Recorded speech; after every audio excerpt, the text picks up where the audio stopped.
speaker, our guest of honor today, is Dr. Michael Sachs. And he received his BA and his BS degrees from Penn State, and that was in 1972, or he got his MA in 72. He has a PhD, he has a lot of degrees. He has a PhD in social psychology from Ohio State and an MSL, Master of Studies of Law from Yale. And he is now with the College of Law at ASU, and he taught at Boston College, Georgetown University, University of Iowa, and he's just been teaching everywhere. So he was editor of Law and Human Behavior, and he's co-editor of Modern Scientific Evidence.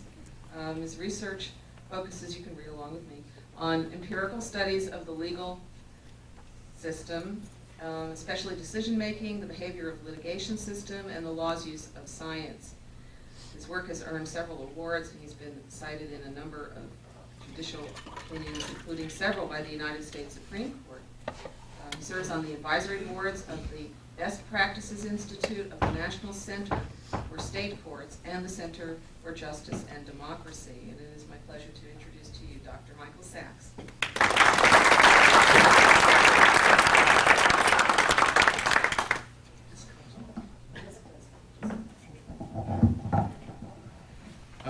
Let me offer two ground rules. One is if the people in the back find that the writing on the screen is a little smaller than you would like, at any time, do not be shy about picking up your chair and moving it forward so you can see better, or filling in any empty seats. I just vacated one. The second thing is, with respect to questions, why don't we do it this way? If I say something that just makes no sense to you and you need clarification in order to keep going, feel free to jump in and ask. If you want to fight with me about something, hold that till later on, and then we can have that exchange. By way of introducing you to this subject, and my take on it, what I'd like to suggest is that if Carl Sagan were still alive and if he were writing a new edition to the demon-haunted world, he might want to include some of this as part of the modern mythology. And that at least will give you my orientation to it. When I refer to the forensic individualization sciences, these are the things I'm talking about. They're in, I'm sure everybody's heard of all these things and more, whether it's in mystery stories or TV shows or movies. DNA typing is a forensic individualization science, but I want to put it on the side. And what each of these has in common is that what they are trying to do is to link some evidence found at a crime scene to the one person or object who left it there, or object which was left there, to the exclusion of all others in the world. And the question I am going to try to answer with today's talk is, why are courts beginning to limit, or in some instances entirely exclude, forensic science expert testimony which for a century had been accepted without question? We are at the sort of front edge of courts starting to do that. It's been in for a century, and suddenly courts are taking a more skeptical look. It's better late than never, I suppose. And here are the four things that I think are responsible for the change in the approach, or the way courts are viewing these things. One is a U.S. Supreme Court opinion, Daubert versus Merle Dow Pharmaceuticals. Another thing is the advent of DNA typing. It's brought about unexpected changes in the way we look at the other forensic sciences. What I'll call, it's either the rebirth of research or the birth of research in forensic science. And lastly, the discovery of error by crime labs. So I'm going to walk you through these explanations. First of all, Daubert versus Merle Dow Pharmaceuticals. To understand what that decision does, you have to, well, it helps to see, this is going to be a thumbnail history of the admissibility of scientific evidence. In the old days, let's say back in the 19th century, the test that the courts used, some have called it the marketplace test. It's a test that says if somebody has an expert they want to put on the witness stand to offer to the court, how does the court know that this expert is any good, knows something worth hearing about? And the way they answered the question in the 19th century was to ask whether that person was successful in the marketplace. That is, if people hired them, paid them, wanted their knowledge and skills, if they were good enough out there, you know, you're a doctor, you're an engineer, you dig wells, you captain ships, and someone pays you to do that with their hard-earned money, consumers think you're good, then the court will think so too. Now that's not the best test in the world if you think about it. Charlatans could make a lot of money, astrologers made money, so it's not the best test in the world. But I want to suggest to you it was better than the one they came up with next. The next one is called the Frye Test, also known as the General Acceptance Test. The reason this came about was that one day somebody showed up in court with a polygraph expert in the 1920s and said, okay, I have an expert who's going to testify and tell you the defendant's telling the truth. And the problem the court faced was that a purely forensic expert, somebody whose marketplace is the courts, who doesn't have anybody else to sell their services to except lawyers and judges, how do you evaluate them? The court is the ultimate consumer. So this court said to itself, well, we use an analogy to the marketplace test. We'll use the marketplace of ideas.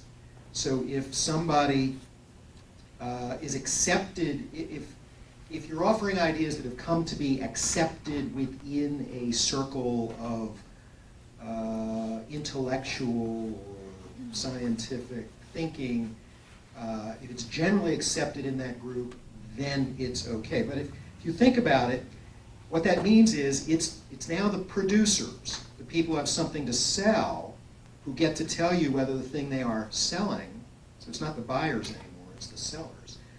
Are they selling? They have something to sell. What do they tell you? Don't be surprised if what they tell you is that what I'm here to sell is really good stuff. And then, so there's a narrow version of this and a wide version. The narrow version is it's the producers and only the producers who get to tell you.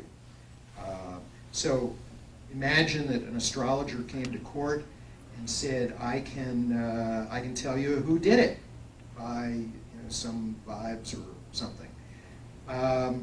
And no one else but me, who makes my living doing this, gets to tell you whether this is, or my group gets to tell you if this is any good or not. The broad version is the producers and others with knowledge. So to give an example, if a voice print expert came to court, some courts would say, only voice print experts get to say what's valid and what's not in the world of voice prints. With the broad test, in addition to voice print examiners in crime laboratories and police departments, you'd also get to ask acoustical engineers and linguists and statisticians. So ask a wider group, is there anything to this stuff? And then the courts finally have moved on, except the state of Arizona, in case you're interested. But U.S. Supreme Court decided Daubert versus Merrill Dow Pharmaceuticals, and about half the states, maybe a little more than half the states, have followed along with that. And what they've decided is that the judges are going to have to look at the purported science and evaluate the research, the claims made for it, decide if it's any good or not. Now you might say, judges, what's a judge? A judge is nothing more than a lawyer who had a friend who was a politician. What equips them to make this judgment? And that's true, but in light of the history, it might be better than whatever the consumers or the producers could be taught. The consumers could be talked into, or the producers could talk you into. But it shifts the responsibility for making the big judgment. And for a little comparison between what happens, sometimes we talk about not what a case says, but what a case does. Here's what the move from Frye to Daubert, and I have Kumho up here, Kumho Tire, another Supreme Court decision that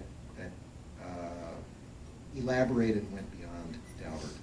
We don't have to worry about it. Actually, I think I can move a little arrow here. Yeah. The question that Daubert asks, it says the judge has to decide whether there's a strong scientific basis or there's a weak. I'll just divide it into two categories. Oversimplify, because it's obviously going to be on a continuum, but if it's strong enough, it's in, and if it's too weak, it can't come in as testimony. Under the Frye general acceptance test, the question you asked, the judge was supposed to ask is this generally accepted among the producers of this knowledge? If it enjoys high general acceptance, you let it in. If the general acceptance is low, keep it out. Well, that means that a lot of things are going to pass. If they pass one test, they'll pass the other test. If there is strong science behind something, there ought to be high general acceptance. If there's weak science, there ought to be low general acceptance. So if it's good stuff, the field ought to like it. Both tests will result in admitting the testimony. But if it's weak, if there's a weak scientific basis, there ought to be low general acceptance, and both are going to exclude. But not everything fits into those two categories. You could have a situation where there's some new cutting-edge science, so that it has a strong scientific basis, but it hasn't come yet to be generally accepted. In that situation, the Frye test would have kept it out because it's too new. But if the judge is just going to look at the studies, then the judge might conclude that it has a strong scientific foundation, so it's admitted. And the Supreme Court anticipated that one. Here's the one they overlooked, this upper right-hand corner. What happens if you have a field that enjoys very high general acceptance, but has a weak or non-existent scientific foundation? So these are things that Frye would have been admitting all along, but as soon as a court has to look at it through the lens of Daubert, it's going to say, wait a minute, where's the beef? Where's the data? And they didn't anticipate this, but a lot of the forensic sciences turn out to fall into that category. It enjoys high general acceptance because the people who do it believe in themselves, and thanks to literature and mass media, all the rest of us, I mean, we feel like we were practically born knowing that no two people have the same fingerprints or the same handwriting or the same hair or the same this, that, and everything else. And yet if you stop and say, how do I know that? What's the basis on which I've come to hold that belief? It turns out, well, it's just because people have been saying it for a long time.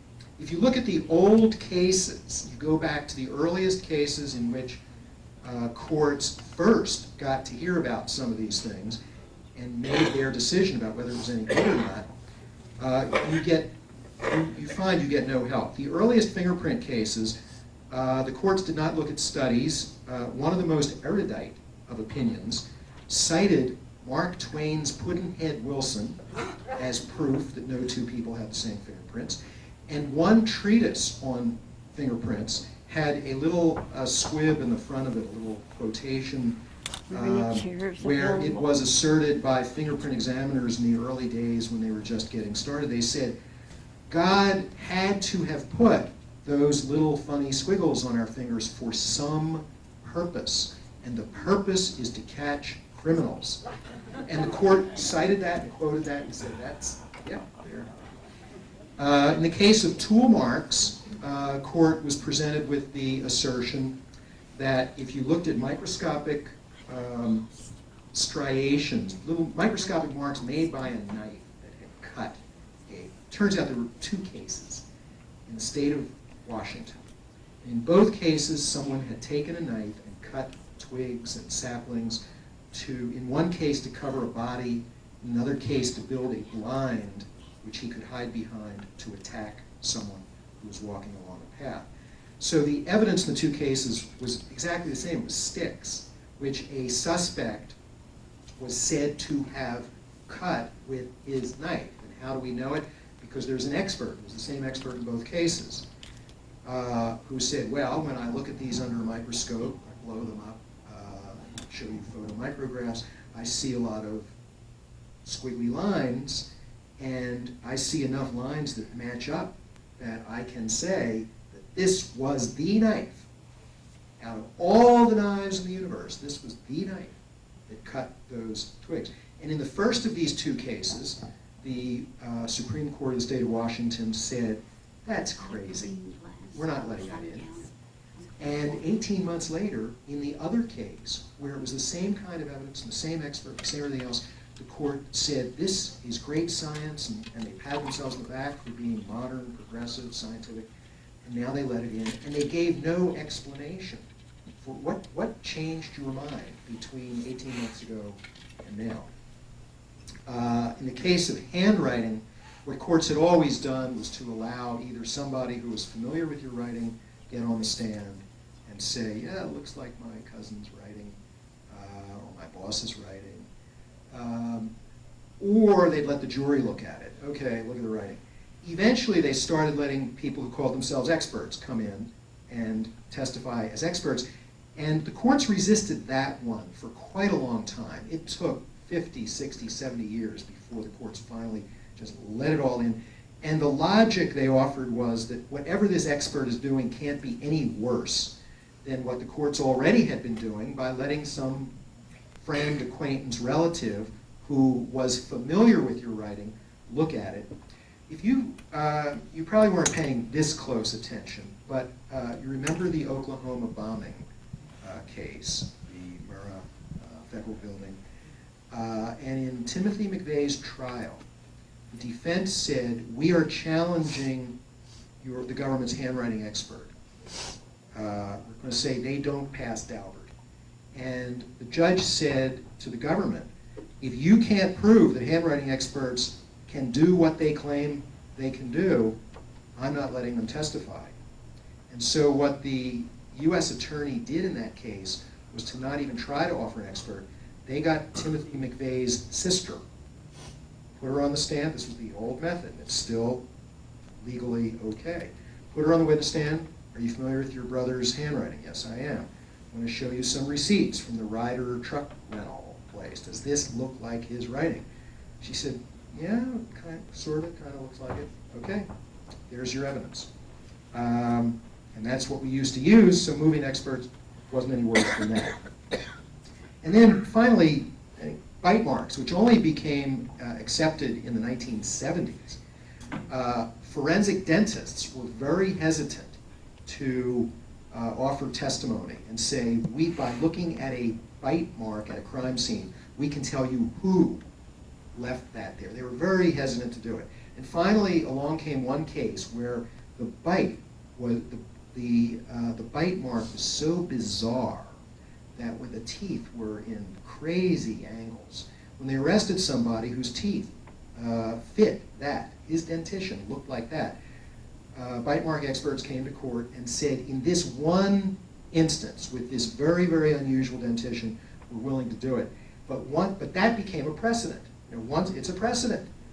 Bite mark testimony is admissible, and then courts elsewhere in California, that was a California case, and then all over the country said, it's admissible, we'll let it in. And then the dentists started saying, well, gosh, if the courts think it's that good, I guess it is. So I call this one the courts persuaded the experts that the expertise was good, instead of the way it's usually supposed to work. So that's Daubert. Now, here's another reason that I think, first I want to say, what Daubert has led to is a more skeptical examination than had been around before. So judges sort of told, you better look at this stuff harder. All right, another thing that happened was the advent of DNA typing, or more popularly known as DNA fingerprinting. And DNA fingerprinting did two things. First of all, it led to a lot of exonerations. People who had been convicted by often using these other methods, were eyewitnesses who said, that's the person, okay, you're guilty, off to prison or death row with you. And then years later, sometimes 10, sometimes 20 years later, they get DNA testing and it says, oops, there's no way it could have been this person, and they're out. So then you get to do postmortems of those cases. You say, what went wrong? How did we screw this up?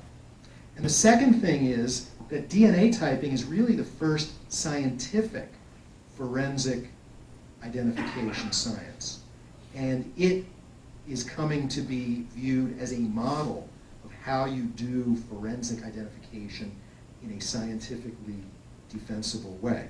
So first, let me talk about the DNA exonerations. I'll give you two case examples. First, a case in the state of Kentucky called Commonwealth against Gregory. Mr. Gregory was convicted of rape. His conviction rested very heavily on the finding of some hairs on the victim, which did not belong to the victim. So when they arrested a suspect, William Gregory, they said, all right, we'll compare his hair to the hair found on the crime victim. And the experts said, it's his. That means he was the guy who committed the rape. So he was convicted and sentenced to 70 years in prison. After he served 7 years, they finally, DNA testing came into vogue, and his lawyers, his defense lawyers, or his post-conviction remedy lawyers, were able to get the semen from the crime matched to, or tested against his DNA, did not match. And so it was concluded that he could not have been the rapist. So he's released from prison. He's in his mid-50s. He's financially ruined. And he sues the city of Louisville for $35 million for either incompetent or fraudulent or exaggerated expert testimony. Here is the expert witness, and I'm going to play you a couple little clips from the trial. And so we now know that he wasn't the guy. You'll hear the expert witness giving the evidence that convicts him. The sound's going to come out of here, so I want to warn Harold and others at the table that will be fairly loud, and I hope it's loud enough for the people in the back. Okay, clip number 1.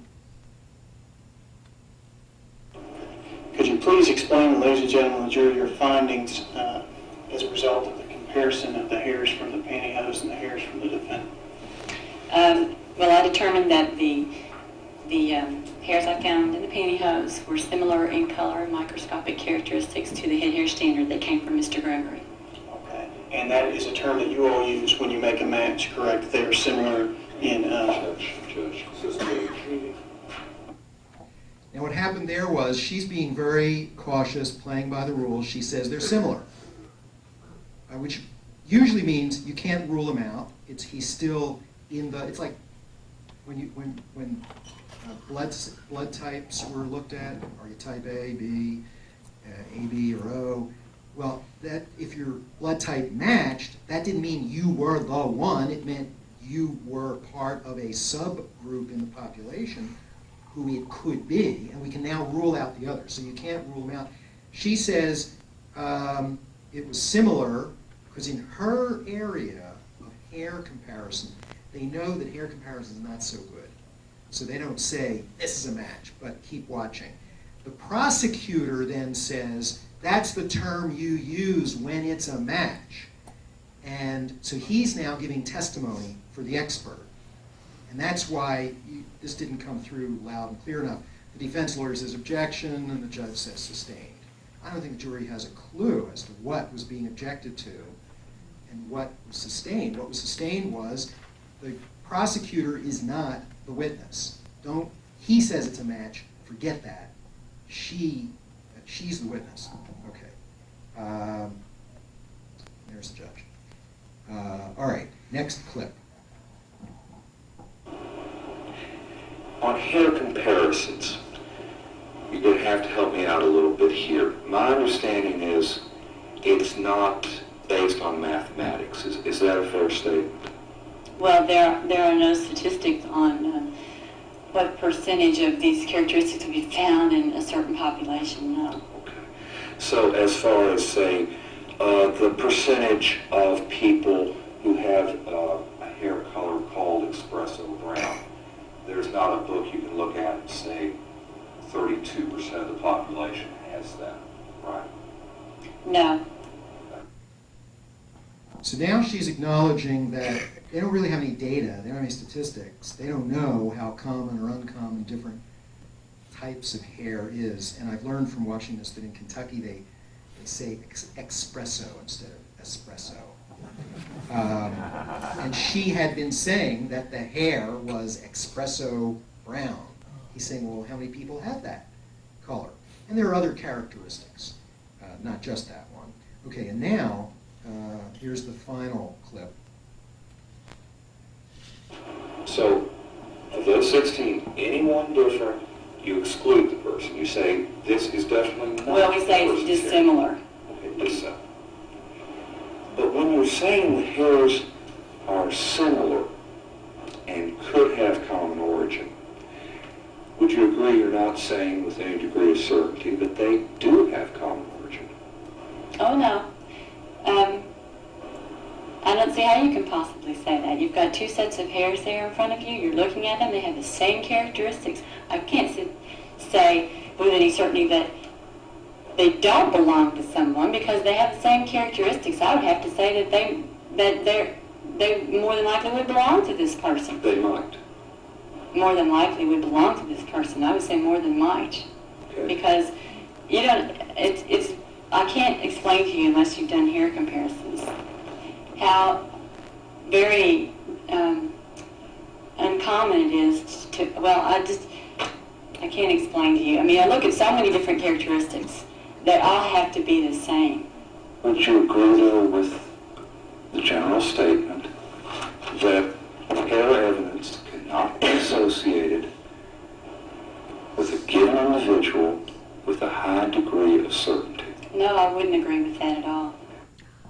So now she's gone from cautiously saying it's similar to saying, if I say it's similar, this is him, and although we don't have any data to back that up, when I see it, I know it when I see it. And the defense lawyer has asked her he's probably reading that out of a textbook of hair comparison, that if you think you see a match, you cannot identify that with a given individual with a high degree of certainty. She's saying, no, I don't agree with that.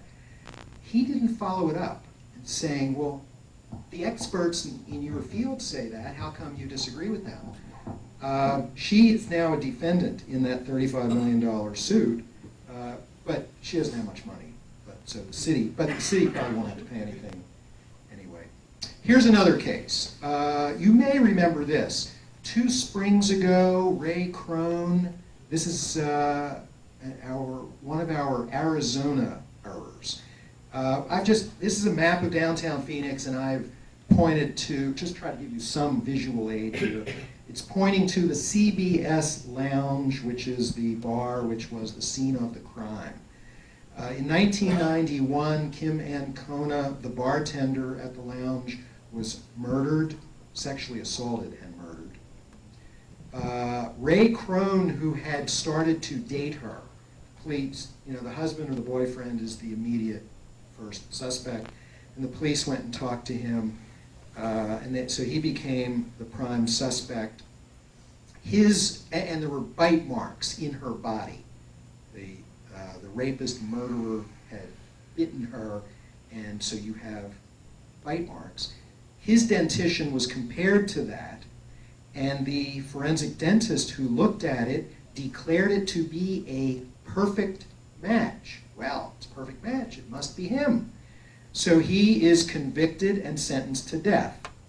Back at that time, Arizona's trial judges decided whether it was death or life in prison or something else. The Supreme Court of the United States has said, no, you got to let the juries do it. But at that time, judges did it. So the trial judge says death. He goes off to death row. 3 years later, the Arizona Supreme Court reverses his conviction for the county prosecutor's failure to disclose evidence to the defense. The evidence was a videotape of the bite mark comparison, which was considered to be very influential with the jury. The defense didn't see it till the day of the trial. That's not how you're supposed to play the game. You got to give the defense, let them see the evidence so they can think about how are we going to try to question it or counter it. So he is given a new trial. The next year he has his new trial. He's convicted again, and this judge, same evidence, same crime, same everything, but this time he is sentenced to life in prison. And as we know from recent Arizona history, in spring of 2002, they finally did DNA testing of semen or saliva, some biological material from the crime scene, compared it to Ray Crone, no match, not him. So fortunately, here we are a decade later. Good thing they didn't execute him, or he wouldn't have been around to be let out for not having done anything. And we have a DNA database, so they were also able to see who the DNA did match, and that was a person named Kenneth Phillips, who was the county attorney's star witness against Crone in the original trial. He turns out to be the murderer. In the immediate aftermath of that case, County Prosecutor Romley joined in the defense motion to release Crone. Crone became the 100th person sentenced to death in recent times who was later exonerated as completely innocent. He became a celebrated figure in Phoenix. I hope some of you remember this. He could go into any bar in Phoenix and he was treated to free drinks, and someone gave him free tickets to a Diamondbacks game. Then he moved back to Pennsylvania. I think he had had enough of Arizona. The trial judge was reported as being tearful and very regretful about the error. The jurors said they did the best they could, given the evidence. And the forensic dentist, who now has shown Phillips's dentition, says this is even more consistent. The last was a perfect match. This is a more perfect match. These DNA exonerations are accumulating, and people are sitting down and looking at the cases and saying, what do we learn from these? And what we seem to learn, at least, I'm going to call this an early stage of examining doing these postmortems on these DNA cases, that 74% of these cases where someone was convicted of a serious crime and later determined by DNA typing to be innocent, or as innocent as we can ever determine someone to be. 74% of those cases had originally had an eyewitness who said, yes, I recognize the person, I'll never forget that face, that's the person who did it. So in 74% of the cases, one of the contributions to the judge of the jury convicting the wrong person was an eyewitness error. You want to guess what the second leading cause of errors is? Forensic science. 66% of those cases involved a forensic identification scientist saying, like the woman you saw, like the forensic dentist in Phoenix, that's the guy, but it turns out not to be the guy. But then there's another little kicker in here.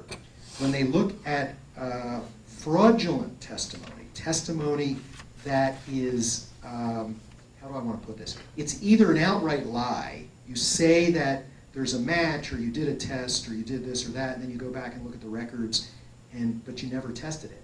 Or it didn't match, and you're getting on the witness stand and saying it does match. Or it's an exaggeration. I would chalk up the woman you saw as engaged in extreme exaggeration. Instead of giving a nice tempered explanation of the limits of what her field is capable of doing, she pushes it as far to the edge of the limb as she can. So I'll call that, so this is sort of fraudulent and exaggerated testimony. Police misconduct was found to have occurred in 44% of the cases. Prosecutorial misconduct, hiding exculpatory evidence, for example, 40%. Bad lawyering by the defense lawyer, 28%. False confession, somebody who, we think that's highly unlikely, improbable. I'd never confessed something I didn't do. But there are ways. What about the Buddhist temples? Exactly, yeah. The Buddhist temple case in the Phoenix area, they said to the suspects, if you do not confess, we will haul in your brother, your father. They threatened to implicate other family members, and they turned out to be not guilty. They didn't do it. But they confessed to the crime. So we have a local example of that. Although most typically what you have is a person who's retarded or otherwise not as able to withstand it's often more trickery than this kind of blatant threats. You confess or else. We'll beat you up or we'll cause trouble for your family. And dishonest informants, jailhouse snitches, people who will tell any story in order to get a break. And the stories typically are things like, well, when we were in the cell together, or the lockup waiting for a hearing, or being driven from the jail to the courthouse, the person the prosecution wants to get a conviction on. So if I'm in there for something minor, I say, they told me, he confessed to me that he did it while we were driving along in the van to the courthouse. And I'll testify to that, but you got to do something for me. The prosecutor says, well, we'll let you go if you will testify that he confessed to you. And then so that's the dishonest informants. And finally, just outright lying witnesses who for one reason or another are making it up, not jailhouse people. I know you can't read this in the back, it doesn't matter. This is simply a little picture of the beginning of a law review article, which is really about the dishonest forensic scientists, or the extreme crazy forensic scientists. I'll just read you what it says at the bottom. ABC News, what this article is about, it's a compendium of all the fraud that has been found out. I can't tell you about the fraud that hasn't been found out, but of the fraud that has been found out on the part of forensic scientists. This author writes the article, shows it, and then talks about what he thinks we need to do to correct it. And he thinks we need to create independent crime laboratories that aren't part of the police department, part of the police system. But just this little beginning of it, just one of his many, many, many examples. He's quoting from a news report. ABC News has found that in just the last 5 years, police have faked prints in New York, California, Alabama, Arizona, Oklahoma, Tennessee, and Georgia, where a police officer went, I guess in Georgia, a police officer went to jail after he admitted faking fingerprints in 29 cases. Manufacturing evidence to get the conviction. But that's, I'm much less interested in the fraud. I'm more interested in the weak science.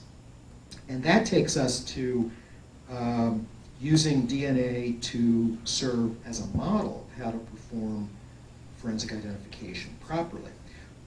For most of the past century, what forensic scientists of most of the kinds that I talked about claim to be able to do is that by comparing a questioned from the crime scene and a known from a suspect, fingerprint, writing, bullet, bite mark, etc., it can be determined whether both were produced by the same finger, hand, gun, teeth, etc., to the exclusion of all others in the world.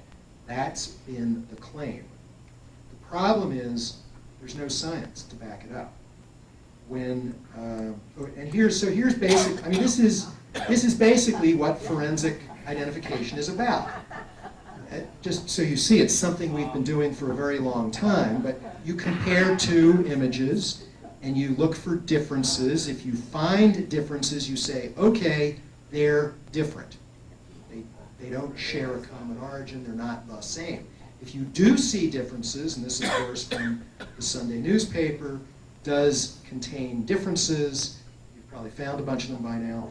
If you see differences, You say they're different. If you do not see differences, you say they're the same. They match. But what does that mean? I mean, this is simple observation. What do you do with that observation? Think again about blood types. Well, they're both type A. They match. So how far does that get you to identifying the perpetrator? So here's an example of how it's done in DNA typing. This is actually a little out of date. And this is obviously just a kind of a cartoon of an autorad, and they don't use autorads anymore. But here's your crime scene DNA, and this would be a picture of what occurred on an electrophoretic gel where the different weights of DNA material travel different distances at different speeds. But then you look and line up. You say, okay, I've got 5 suspects, and in this oversimplified example, we see that it matches suspect B. By the way, I got these slides I got from a DNA expert who was giving a talk. I was on a program, and she was talking about how you do DNA typing, and I was talking about these other things. And I said, can I have your slides, because I like some of the things you said. She shows how you visualize a match, and then her next slide says, what does a match mean? Well, it either means the DNAs being tested came from the same source, or it means the match is a coincidence. So then the next thing they do in DNA typing, and you don't have to worry about the details of this, but they calculate a probability using certain assumptions about population and certain data. See, they know this 0.137 means that 13.7% of the population, when they've sampled the population, 13.7% of the population has DQ alpha of type 1.1. That'd be like saying, it's a characteristic. It's a genetic characteristic. You do this with junk DNA that isn't there, as far as we know, to do anything. It's just floating around, which makes it good because it's not selected for. But contrast this to the hair experts saying, well, we don't know about any percentages of these characteristics. So with DNA, they have empirically determined, or at least estimated certain percentages. You can say that somebody, let's say you had a crime scene DNA and suspect DNA that both had these genetic characteristics. This is more complicated than the others because you have 2 chromosomes from each parent. So you've got 2 different things, and they both get multiplied. But the short of it is, by knowing you can calculate the probability. You say, all right, one person in 33 has that, and one person in 761 has that, and one person in 3 has that. And if these are independent, that's the product rule. If these are independent from each other, that is, having one does not increase or decrease the probability that you'll have another, you can multiply them together and conclude that if you chose a person at random from the population, there is one chance in 73,200 that they would have that DNA profile. Now, the only point I want to make about this is, it's based on data, and it leads to a probability. It doesn't lead to this. It is a match, therefore this is the person who did it, to the exclusion of all others in the world. It leads instead to a probability statement that says, and this is called the random match probability. All right, we know that the suspect matched. What's the probability that a person chosen at random would match? And at least in this little example, that's that probability. Now, what Yes, about localized probability? Say, like in this area, if they're Mexican origin, you'd have different. They have different numbers for different subpopulations, and that's quite right. That if it's a cousin, a relative, somebody from the same ethnic group, then it's not one chance in 73,000. It might be one chance in 20,000, so that the probabilities become less impressive when you're dealing within groups that are more genetically similar to each other. Excuse me, what's the percent of error on tests like that. Oh. In other words, Yeah. the lab technicians, the possibility that that person has made an error in his The question is, calculations. what's probability, how do you factor in lab error? Right. And the lab errors, there are a lot of possibilities for lab error. You could put the wrong label on the test tube Right. and think it's Joe, but it's Sam. So they've done studies, and there is a chance of 1% or 2 on average. And the big fight is, how do you factor that into what you tell the jury? And there are some people who say, that's got to become part of the calculation, that lab error percent. For drug testing, they send urine samples to 3 different sources for. Well, stay tuned, because we're going to get to a little bit of lab Okay. error. But it's a good point to bring up, because this is doing the science at its best. And what do you do about the lab error? Or if you're a little bit sloppy and the suspect's DNA, the real DNA of the suspect, kind of accidentally gets in with because they usually have mixed, the crime scene sample often has a lot of different people's DNA in it. It gets quite complicated. But in terms of looking at the big lesson of DNA typing that I want to emphasize at the moment is that it shows that we live in a probabilistic world, and our ability to reduce uncertainty is often limited to probabilistic statements, and you cannot get to unique individuality using probability. So that what an expert ought to do is get on the stand and say, here, it's a match, and now, which is what DNA people do. Get on the stand, it's a match, and now let me give you some notion of how informative that is, how much that reduces your uncertainty. I'm going to skip this in the interest of time. Here's a quotation from an FBI toolmark examiner, so in modern times about this point. He says, it must be observed that there is no rational or scientific ground for making claims of absolute certainty in any of the traditional forensic identification sciences, which include fingerprint, document, firearms, tool marks, shoe, tire tread, etc. By contrast, in the fingerprint identification world, they have an ethical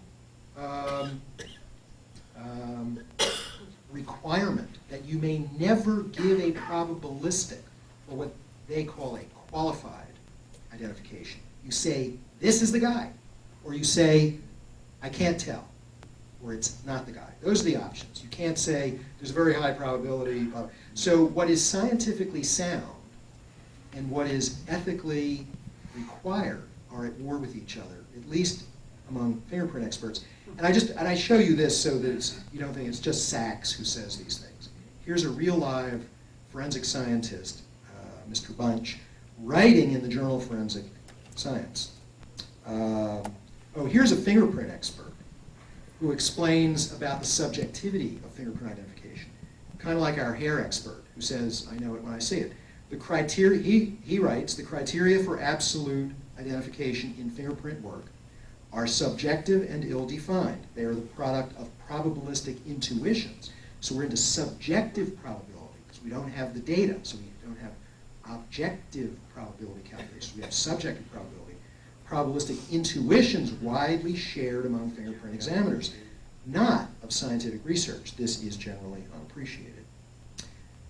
Okay, now we'll move into the rebirth of research. And I want to give this example. This is not from forensic identification science, but it's a good example to show you how useful research has been. I guess I want to say duh after that.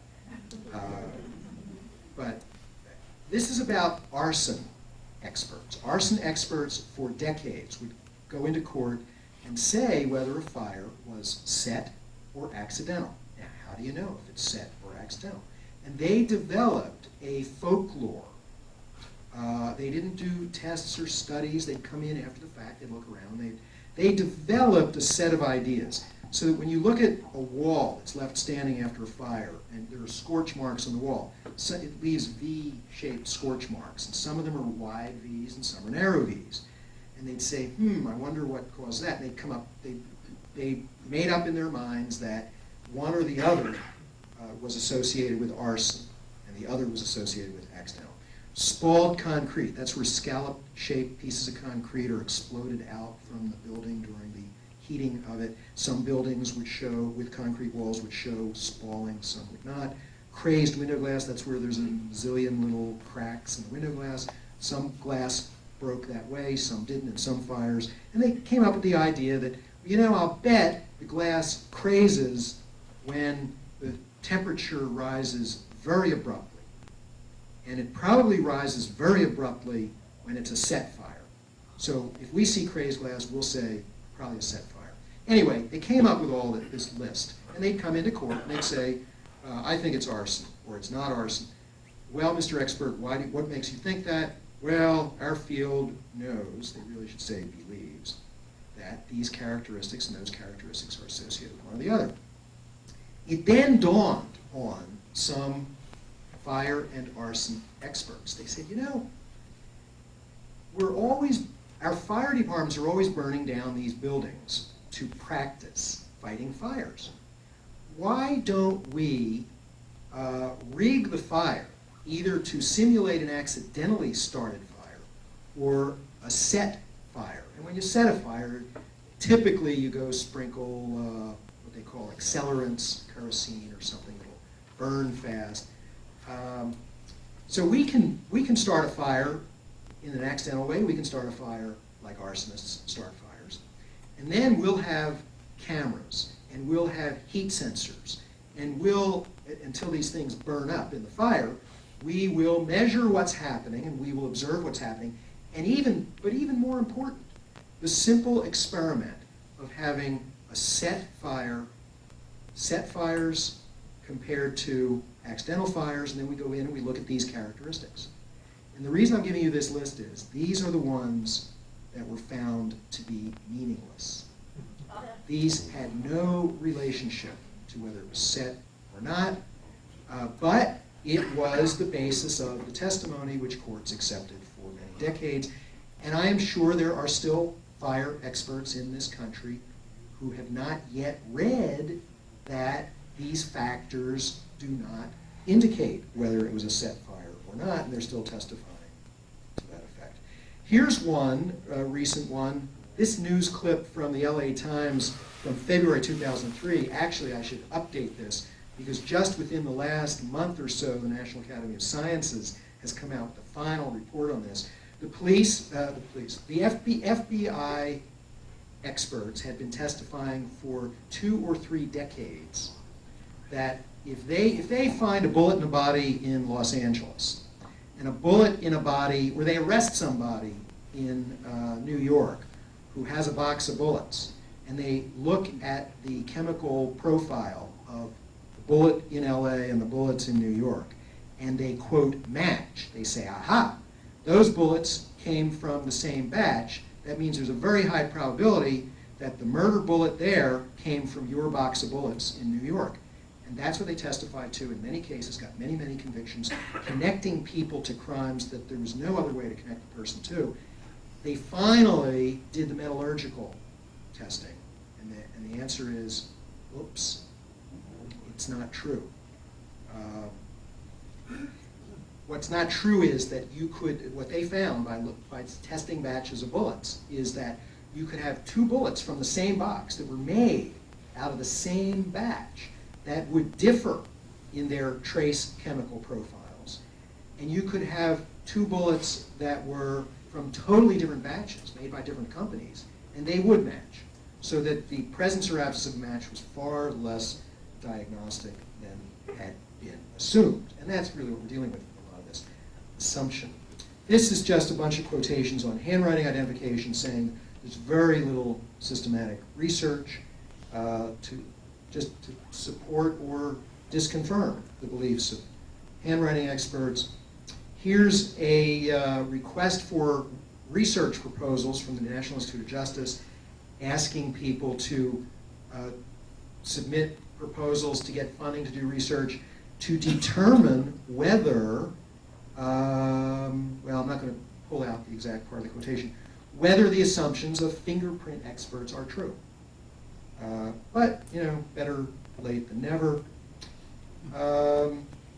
Here's an example of a very simple study they've started doing in handwriting identification. Handwriting experts used to say, if we see a match, that's the guy. End of story, convict.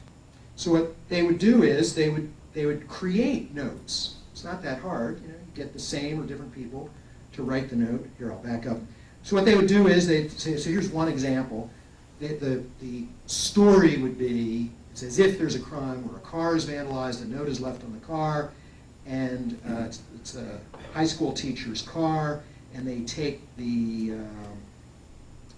five troublemakers from class, and they get handwriting samples from them. They compare it to the anonymous note left under the windshield wiper of the vandalized car of the teacher that the student was angry at. And they send it off to handwriting experts in crime labs around the country, and they say, do your analysis. 43%, in this particular instance, none of the suspects was the person who did it, who actually wrote it. 43% got that right. 26% said, I can't tell, and 30% erroneously said one of the innocent people was the author of the note. Here's from bite mark analysis. This is an article from the British forensic science journal Science and Justice. Let me just say, one way or another, I'm going to stop in 5 minutes. And then throw it open to. And believe it or not, the authors, their names really are Pretty or Sweet. It's Ian Pretty and David Sweet. And they are forensic dentists, and they undertook a review of the scientific literature in their field to see how well it supported what they and their colleagues were going around doing. And they write, this article presents a discussion of the scientific basis for human bite mark analysis. The review revealed a lack of valid evidence to support many of the assumptions made by forensic dentists during bite mark comparisons. Another forensic dentist gave me data from the 4th annual bite mark workshop, which reveals error rates.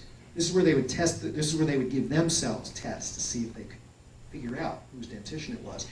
And before I show you the data are shockingly bad. And I said to this forensic dentist, I said, I've never seen the 1st, the 2nd, and the 3rd annual bite mark workshops. Could I see the data from those? Could it be that these are aberrational, that these are just out of the ordinary bad? He said they've never released and never published. He's on their board, so he knows what they were. He said they've never released those findings because those were so bad they didn't want to publish them. So these are the ones, the first ones they thought were good enough to publish. Now think Ray Crone and the expert who says it's a perfect match, convict him, send him to death row. These are the false. They gave them 4 different questioned bites and 7 suspects to compare it to, and false positives. They fingered the wrong person's dentition 62% of the time, 42% of the time, 65%, 65%. And over here, false negatives, they missed the person who did do it. Here we have hair identification, our old hair identification. Friends, well, I don't know if we do that. What they did is they did a kind of DNA testing. They had hair, which they could obviously do microscopic hair comparisons on, like the woman we saw the video of. But they also were able to do mitochondrial DNA testing of the hair. So if you assume that the DNA testing is correct, these are percentages. So in 100% of those where the DNA testing said it was a match, that the suspect was the one who left the crime scene hair, the microscopic comparison 100% of the time came up with the same answer, which we'll assume is a correct answer.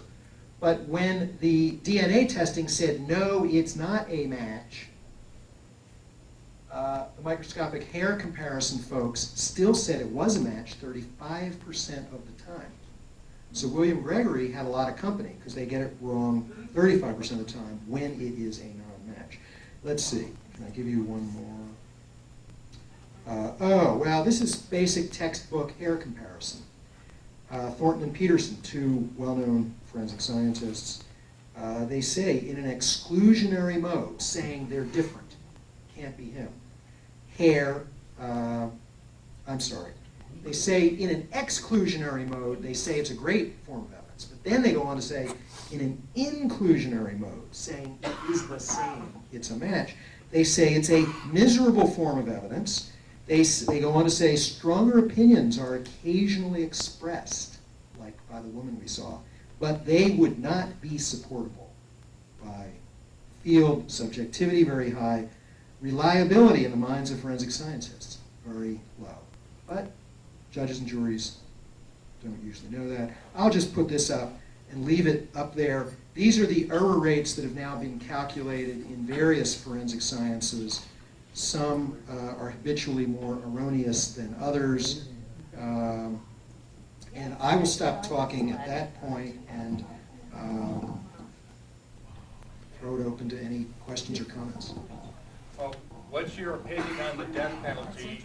Why? And has your position evolved? Well, what I'd like to say, I mean, I wish I could say, I was for it, and then I learned that we put so many innocent people on death row that we better stop it. I've changed my mind about it. But in fact, I've never, for as long as I can remember, I never thought the death penalty was a very good idea. And I won't go into it, but so I wasn't changed by these. I already said I think locking someone up forever is plenty of punishment, and it protects us. And by the way, it costs less. The cost of litigating a death case is just astounding. I'd like to ask you a question about I'd like to ask you a question. Can you hear me now? I'd like to ask a question about the foundation for the assumptions for probability in DNA typing. There's a lot in the media, for example, about black DNA databases, Caucasian, Hispanic. And from what I understand, those are very suspect categories. In other words, if you look at things at the molecular level, that doesn't mean that you can predict the phenotype of a particular individual from that database. So that's one question. The second question is, how do we know that we have a reliable sample from which to draw the conclusion that one person, that it's one person in 73,000, have your example? And then take that 73 and divide it into the population of the United States. How many individuals do we get at that particular point? How do we exclude those other persons? You should have someday another speaker from ASU, one of my colleagues who's spending the year in China, David Kay, who could give you really informed answers to those questions. I can only give you kind of a rough answer. Your second question first. You're quite right. Well, to the extent that your questions contain answers, you're quite right on both.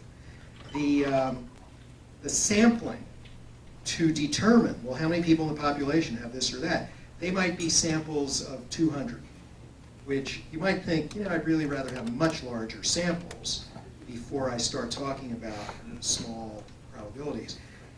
So, and in the DNA, in the evolution of DNA evidence in court, they have what have been called the DNA wars. There have been, so the first DNA war was about one set of issues.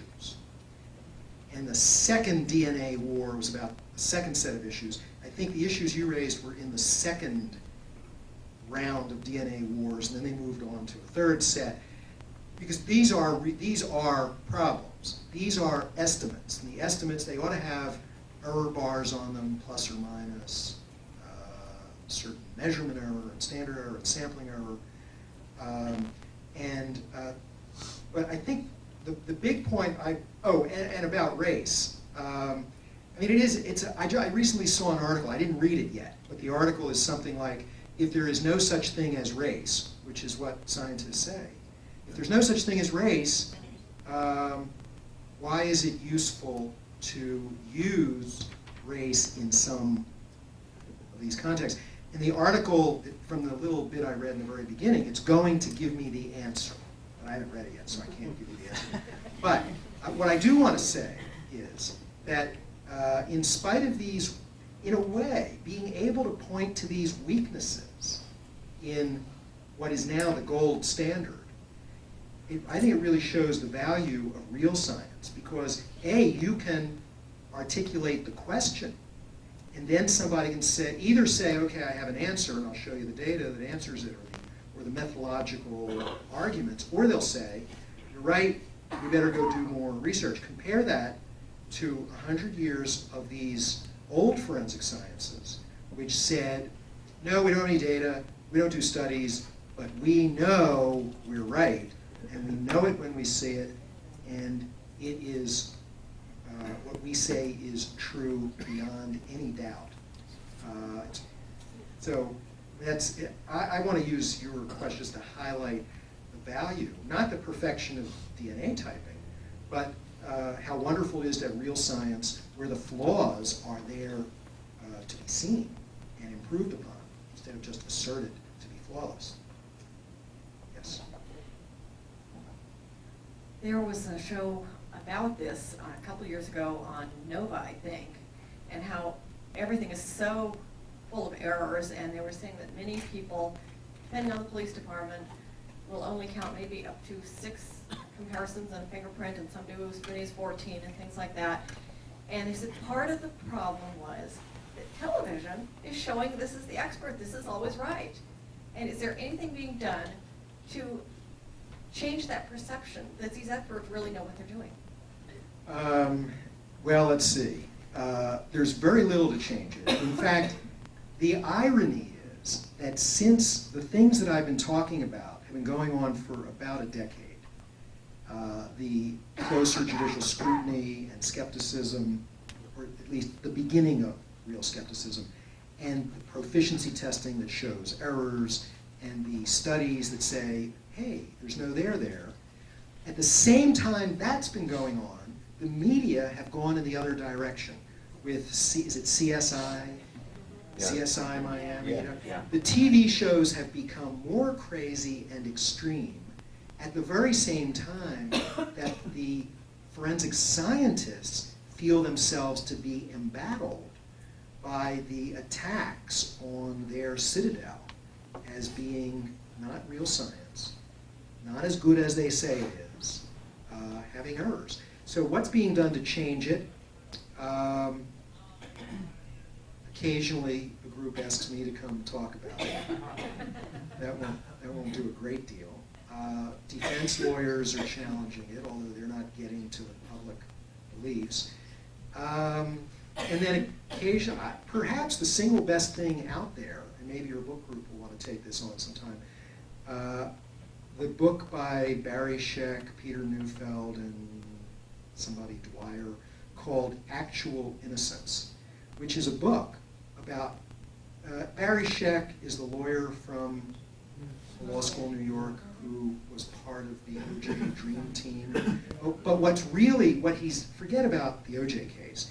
He runs something out of Cardozo Law School called the Innocence Project. And they've got groups going all over the country who are reinvestigating cases and doing these DNA testing. The 2 cases I told you about, Ray Crone and William Gregory, those were both cases from the Innocence Project, and all these DNA exoneration cases are from there. So, and then they wrote a book describing how these guys got convicted.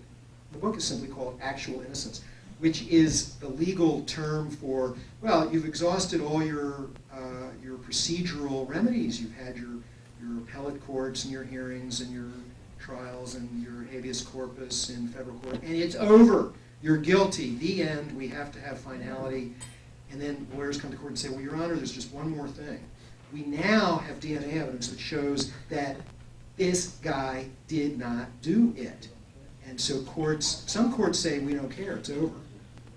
It doesn't matter whether you're really guilty or not. What matters is we've gone through all the procedures. But there are other courts, and there are statutes being written which permit an extraordinary procedure anytime you've got what looks like convincing evidence of, quote, actual innocence.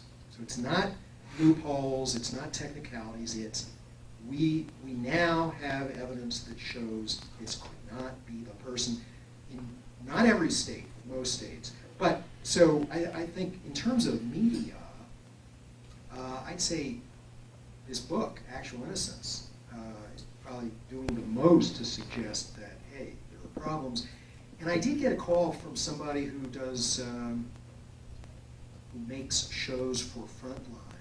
And although I haven't heard from them again in many months, they sounded like they were going to do a Frontline on PBS, which looks into these things. But it's very, very, very hard to compete with crime novels and movies and mysteries and all that, where solving the crime is a great fun thing you want to do. Right? So I do think that the popular culture is against the real science. I see a hand and a microphone. Could you give us an expert opinion on Barry Scheck? Because on one hand, he seems so altruistic, and then on the other hand, there's the OJ case, which a lot of us are very suspicious of. Well, let me answer it. Let me answer it in this odd way. I once was on a panel with Henry Lee, who is considered the Sherlock Holmes of 20th century America. He's now retired, but he was also an expert for the defense. But he ran the Connecticut crime lab, the state crime lab. He is the most, you may not know the name, but he is the most famous, most respected. When I was on this panel with him, the audience was filled mostly with lawyers and forensic scientists. And they were coming up, Dr. Lee, I have your book, would you sign it?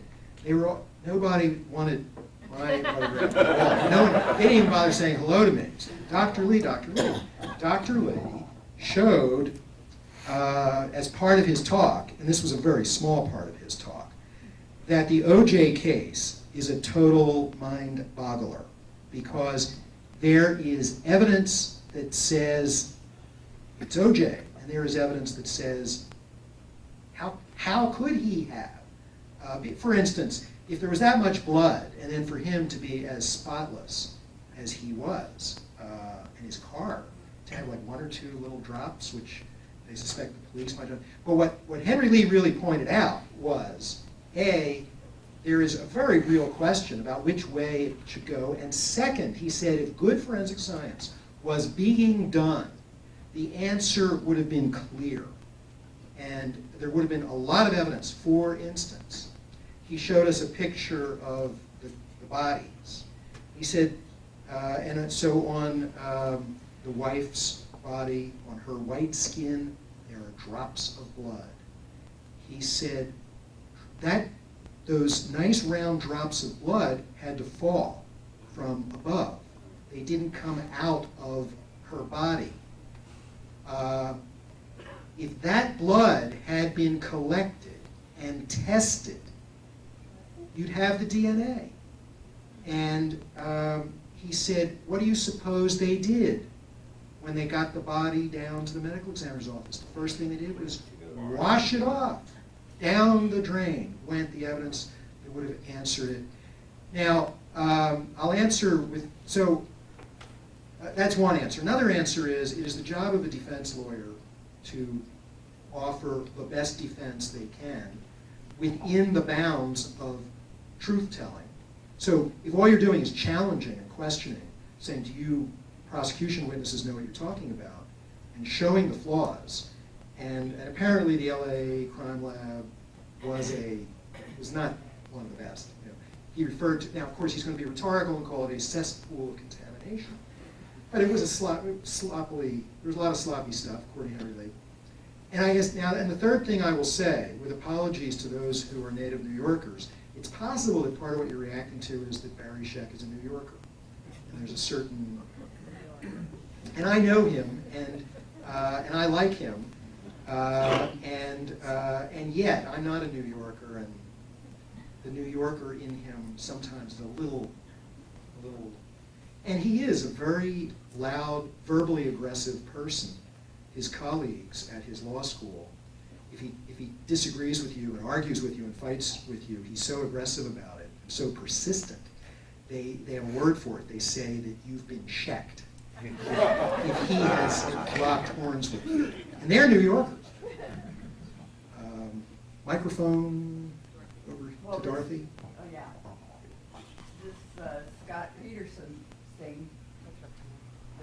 Peterson thing, and I heard that they're going to be able to be conclusive evidence by his hair, this one hair. So this, of course, after the election today, we can understand that won't work. Unless the hair has its root and they can do conventional DNA testing, or with the rest of the hair they can do mitochondrial DNA testing. So if they're talking about DNA testing, you can get somewhere. I mean, mitochondrial DNA testing is not as good. It's not as pinpoint. And that's what they used to determine that some member of the Jefferson family fathered the child of a slave.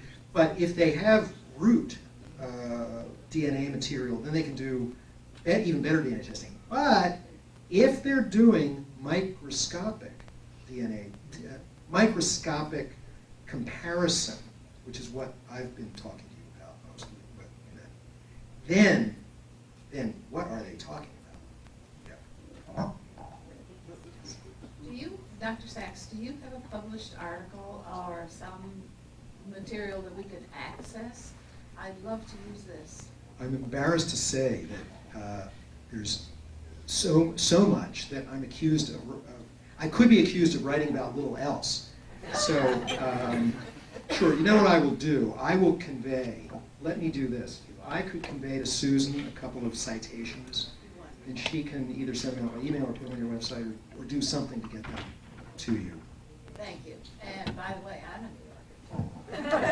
And you're so sweet. Yes. Hang on, Geraldine.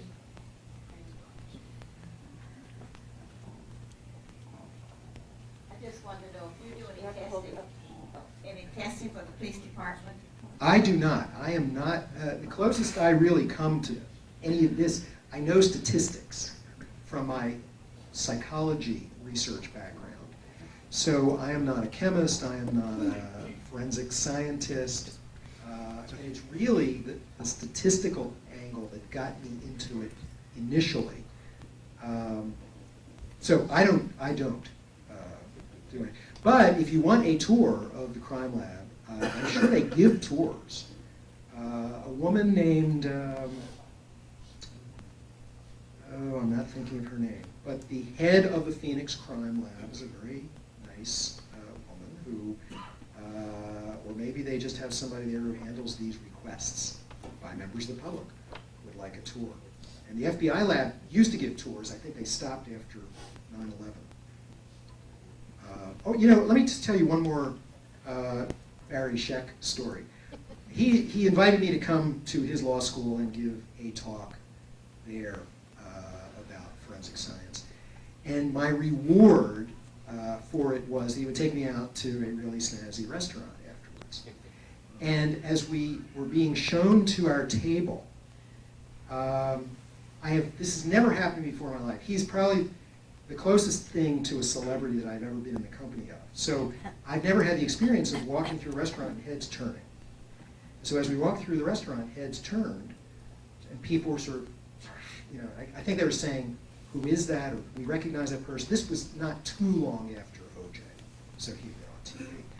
And some were probably saying, oh, hey, there goes Barry Scheck. But after a little while, I thought to myself, they must be asking themselves, I wonder what that guy with him did. that he had to hire Scheck to defend him. We have time for two more questions. We'll take one here. Who wants to be the second one? Okay, your hand was up first. All right, Randy. No, We'll no, take three. We'll take three more. Okay, 1, 2, and 3. Hello. There's a former governor of Texas who put many people to death on death row and made the claim that in every case he never made a mistake. I was just curious if you have any anecdotes of recent investigations that would lend us to believe otherwise.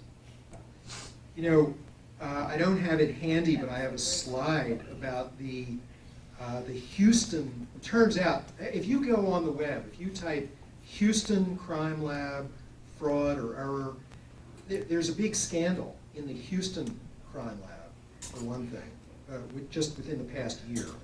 So that the former governor of Texas we refer to, he may not have known about that. And he probably didn't know about a lot of other things. But there is, I did read I read a biography of George Bush. And when he was governor, unlike, in fact, let me say that there are a lot of government officials who, when presented with the DNA evidence, don't want to do anything. So what Rick Romley did, I admire. He said, okay, I'm convinced, let's let Ray Crone out. In Barry Scheck's book, there are stories of other governors who thought that this would make them look soft on crime. If I let somebody out of prison, even though he's innocent, didn't do it, but I better keep him in. In the case of George Bush, he was presented with evidence of an innocent person, not necessarily on death row, but his staff said, go try the appellate court. And the lawyers said, but the law in Texas is such that there is no judicial remedy. Only the governor can free this innocent person that nobody, including the prosecutor joined in this request, let this man go. And Bush's staff said, but try the courts, go try the courts. And they filed, you know how courts are, it takes a long time. It took a year before they had gone through all the courts they could go through and got thrown out, finally. Nothing, sorry, wish we could help you, the law doesn't permit us to do anything. And then a year later, Governor Bush then said, well, okay, let him out. He made that innocent person sit in prison for an extra year for presumably political reasons. But yeah, Texas crime labs make mistakes too, notwithstanding the claims to the contrary. Yes? I was just curious if you ever get called as an expert witness by defense lawyers to sort of debunk or show the unreliability of so-called forensic evidence. As a matter of fact, I sometimes do. This new Supreme Court decision that I referred to, I say new, it's now 11 years old, but what it permits is defense lawyers to come into court before the trial and have a hearing where the scientific evidence in support of and opposed to the admissibility, validity of the science, the proffered science, gets to be argued about, the judge gets side. And I do sometimes, let's say a couple times a year, it's not a big activity, but occasionally I do get asked for handwriting. I mean, that's the thing I know about the most. It's sort of a funny thing. How can you know a lot about something where there's no there there? But that is the not there thing that I know the most about. And though I've been asked to consult on cases of certain other topics, I don't feel that I know enough about, and there are other people who know more. But so the short answer is yes, but only occasionally. A comment and a question. The comment is, while we've been discussing forensic science within the confines of the criminal justice system, it also has general applications, whether we're trying to determine whether there's life on Mars or whether Saddam Hussein has weapons of mass destruction. It fascinates me, the boondoggle that this whole investigation over Saddam Hussein has turned out to be, in spite of all the experts who were testifying to the fact that yes, indeed, he did have all these weapons. And the question is, Do we have any statistics regarding how many people in the history of the United States that we have actually executed who are innocent?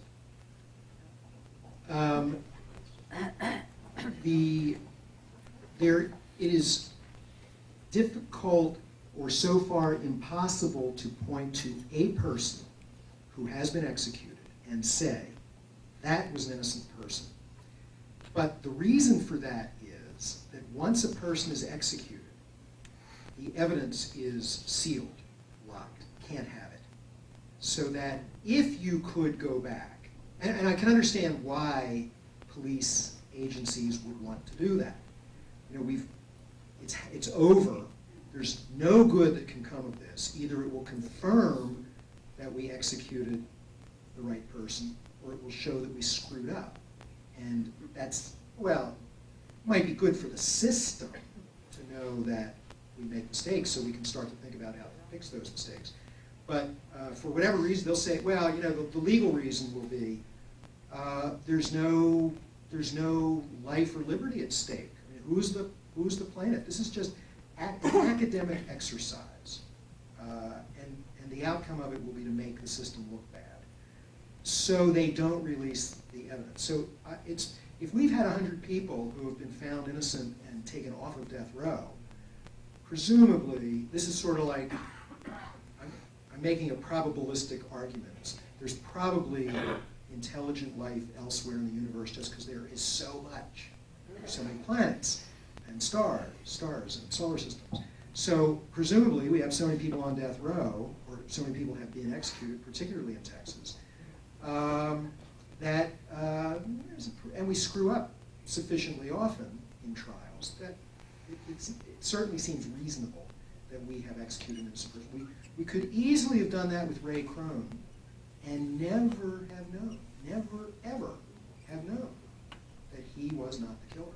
Is it your gut feeling that we would be shocked if we actually knew how many innocent people we've historically executed in this country? I don't know if we'd be shocked, because I'll bet the numbers are still small relative to, we've pardon? So long as it's not you, it's a small number. You're right. To me, it's the universe. But would we be shocked at the numbers? I think we already have become habituated to the new realization. It used to be said that the system was so good, we were so careful, that we couldn't execute an innocent person. And then we find, by now we're probably up to 120 who were on death row and who were not guilty.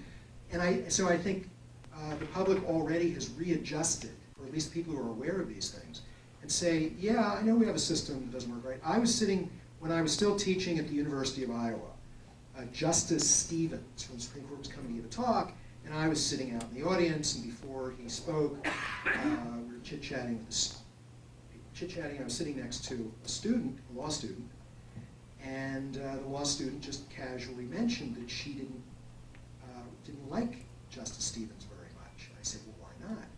And she said, because he's not favorable toward the death penalty. And then I said to her, well, are you aware of all these cases that are now being found out of people who were sentenced to death and turned out to be not guilty? And she said, well, no system's perfect. You have to accept a certain error rate. It was a very sterile, clinical approach to, it's all right, kill a few people, because the death penalty is such a good thing. Yeah, that's my concern, is that we're not concerned enough about this issue to do away with the death penalty. And it's that very defense that concerns me the most. That a certain number of accidental executions is okay. The argument that should concern you even more is the one that says, look, the system works. We found the innocent guy and let him go. With 100 innocent guys, 120 innocent guys. Oh, and last thing, let me say, DNA testing can only be done when you're dealing with a crime that left biological material there. There are probably 5 times as many crimes for which people get convicted where there is no possibility of post-conviction DNA testing. The errors got made and they can't get unmade. We don't have any other evidence and new technology to test the evidence. So there are some, we now know for certain that we've got some number, maybe a larger number than we suspect, maybe a smaller number, but we undoubtedly have innocent people who are going to spend long stretches of their lives or the rest of their lives in prison who didn't do it. And you can't perfect that system. Though, and I didn't come here to talk about the death penalty, but you obviously could refrain from executing people by mistake, even if you can't perfect the system so that you never lock up an innocent person. Thank you all very, very much. If you appreciate the Humanist Society of Greater Phoenix and would like to see more, then subscribe to our channel and check us out on Patreon. Links are in the description.